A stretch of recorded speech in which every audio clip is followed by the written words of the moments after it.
Welcome to my new blog. আজকে আমার ব্লগে আছে বিআরটিএ ঢাকা মেট্রো 4 নম্বর সার্কেল। এটা কোথায় অবস্থান করছে জানেন? এটা পূর্বাচল 300 ফিটে অবস্থান করছে। যদিও এটার ব্যাপারে একদমই জানা ছিল না আমার বা আমার হাজব্যান্ডের। আমরা ডিজিটাল প্লেট পেয়েছি এমন একটা মেসেজ আসছে। আসার পরে আমরা অ্যাজ ইউজুয়াল মিরপুর 13 নম্বর যে বিআরটিএ আছে সেখানে গিয়েছিলাম প্লেটটা লাগানোর জন্য। গিয়ে জানতে পারলাম এটা নতুন অফিস, এখানে এখন প্লেট লাগানো হয়। তো আমরা অনেক সকালেই রওনা দিয়েছি। এসে মুখ বরাবর দাঁড়ানোর সাথে সাথেই কয়েকটা দালাল আমাদের কাছে এসে বলল, বেশিক্ষণ দাঁড়াতে হবে না, 1-2 হাজার টাকা দিলেই তারা দ্রুত করে দিবে। তো আমরা সেটাতে রাজি হলাম না। আমরা ঠিক সিরিয়ালের প্রথম দিকেই দাঁড়ালাম দ্বিতীয় শিফটের, কারণ প্রথম গ্রুপ বলে সকাল 8টায় এসেছে এবং তাদের অলরেডি পেপার চেক হয়ে গিয়েছে, আর শুধু বাকি তাদের প্লেটটা লাগানো। তো তারা সামনে আগিয়ে গেছে, আমরা দ্বিতীয় শিফটে। তো কোনো অসুবিধা নেই, 1-2 হাজার টাকা দালালকে দিয়ে কাজ আগানোর কোনো দরকার নেই। আমরা এই যে প্রথম সারিতে দাঁড়িয়ে গেলাম, আর এখানে কিছু তথ্য ও সেবাসমূহ লেখা আছে যা মেনটেন করে চলতে হবে। তো আমি একটু ভিডিও স্ন্যাপ দিলাম আপনাদেরকে যেন আপনাদের সুবিধা হয়। আর আমরা আমাদের পেপারসগুলো হাতে নিয়ে নিচ্ছি, ফটোকপি করলাম। এনআইডির কপি অবশ্যই সাথে রাখতে হবে, আর অরিজিনাল চালান এবং আরও অন্যান্য কপিসগুলো লাগবে যা ফটোকপি করে হাতে রাখতে হবে। তাও আমরা সব কিছুই ফটোকপি করে নিয়ে এসেছি এবং অফিসার চলে এসেছে। দেখেন এই যে অফিসার এসে পেপারস দেখছে এবং পেপারস দেখে দেখে মোটরসাইকেলটা চেক করবে, চ্যাসিস নাম্বারটা চেক করবে, চেক করে মোটরসাইকেলটা আগেই নিতে বলবে সামনের দিকে, যেন ডিজিটাল প্লেটটা ওখানে লাগানো হয়। তো এই দিক দিয়ে চেক হচ্ছে, চেক প্রত্যেকটা কাগজ আর চ্যাসিস নাম্বার চেক করার পরে বাইকটাকে আগে নিতে বলা হচ্ছে। এই যে এই ভদ্রলোকের চেক করা হয়ে গিয়েছে, এখন সে আগে নিয়ে সামনের দিকে দাঁড়াবে।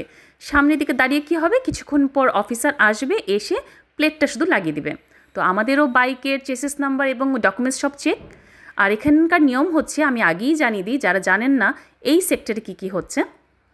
এই বিআরটিএতে 2 লাইনে বাইক রাখতে হবে, 2টা সারিতে, কোনোভাবেই 3টে সারি করা যাবে না।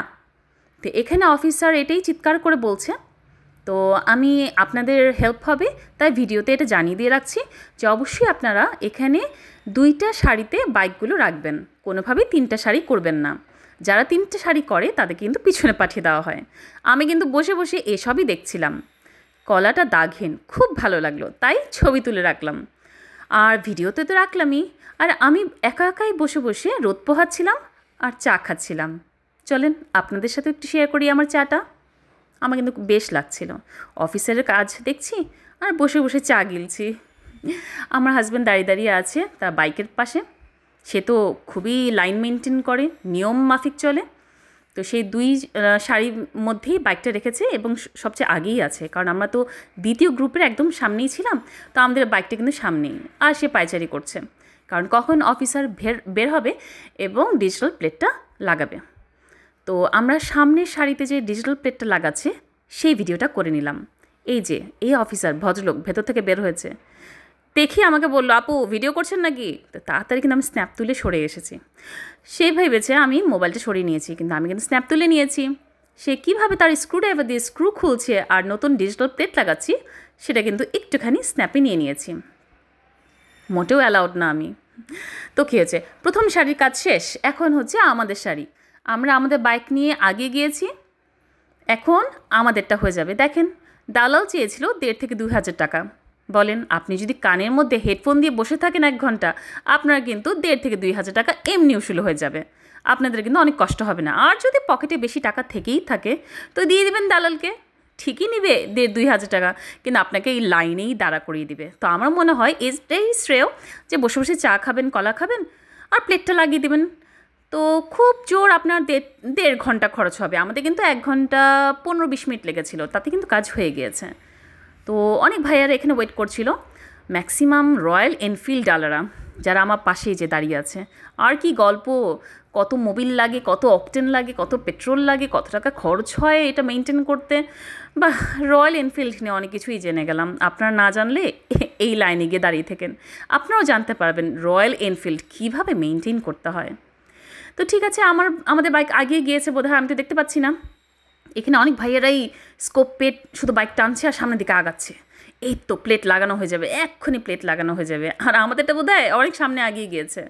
এই যে মিষ্টি রোদ, খুব একটা কিন্তু ঠান্ডাও না আবার খুব গরমও না, মিষ্টি রোদ। আমি কিন্তু এনজয় করেছি। তো আমাদের প্লেট লাগানো হয়ে গিয়েছে, ওই যে আগিয়ে গিয়েছে, তো আমি বেশ দড়ি ডিঙিয়ে ডিঙিয়ে যাচ্ছি।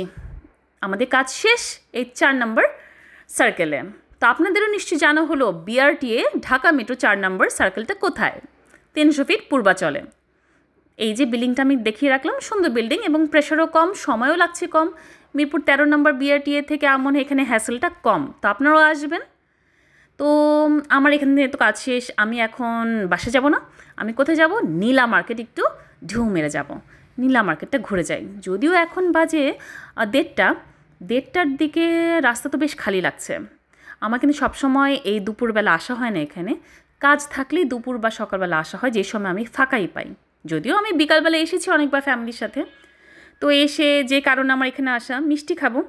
এখানে সব রসের মিষ্টি। আসলে রসের মিষ্টি আমি খুব একটা পছন্দ করি না, রসমালাই ছাড়া। তো ছবি তুলে নিলাম, ভিডিও করে নিলাম, আর আশপাশটা দেখছি।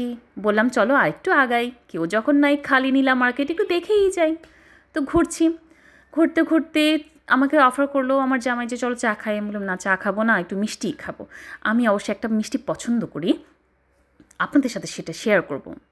আপনি কি কখনো এসেছেন এই দুপুরবেলা নীলা মার্কেটে? এত খালি নীলা মার্কেট দেখেছেন?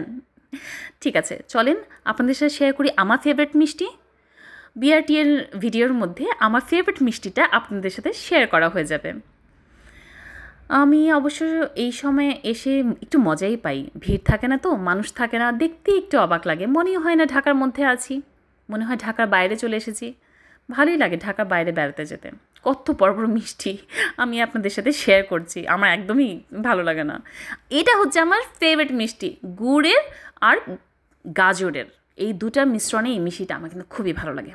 আমি সেটা খেলাম, আর আমার হাজব্যান্ড খেলো এই রসে ডুবানো রসমালাই, আর এটা আমার ফেভারিট। তাই ভাবলাম আপনাদেরকে ভালোভাবে দেখাই যে গুড় আর গাজর এই দুটো কম্বিনেশনটা কত সুন্দর হয়, আমার তো খুবই মজা লাগে। তবে দুধ উপরে ছাড়াটা বেশি মজা লাগে, এনারা দুধ উপরে দিয়ে দিয়েছে, কোনো অসুবিধা নেই। একটু ডেকোরেটিভ হলো। তো যেমন খাওয়া তেমন নেওয়া, ফ্যামিলির জন্য একটু নিয়ে নিলাম, আর আপনাদের জন্য আমি একটু সামনে চলে আসলাম। কেমন লাগছে বলবেন? সারাদিন তো অপেক্ষা করেছি বিআরটিএ অফিসে প্লেট লাগানোর জন্য, তারপর আর কি আমার চেহারার যে 12টা বেজেছে, আর অবশ্যই একটু ফিল্টার তো দিয়েইছি। তো ঠিক আছে, এখন যেমন কাজ তেমন শেষ হয়ে গেল দিনটা। মিষ্টি নিলাম বাসার জন্য, আর এখন বললাম চলো বাসার দিকে যাই, দেরি হয়ে যাচ্ছে, বাসে গিয়ে ভাত খেতে হবে। তো আপনাদের আমার ব্লগটা কেমন লাগলো তা অবশ্যই কমেন্টসে জানাবেন, লাইক দিবেন, শেয়ার করবেন, আর অবশ্যই সাবস্ক্রাইব করে পাশে থাকবেন। Bye bye.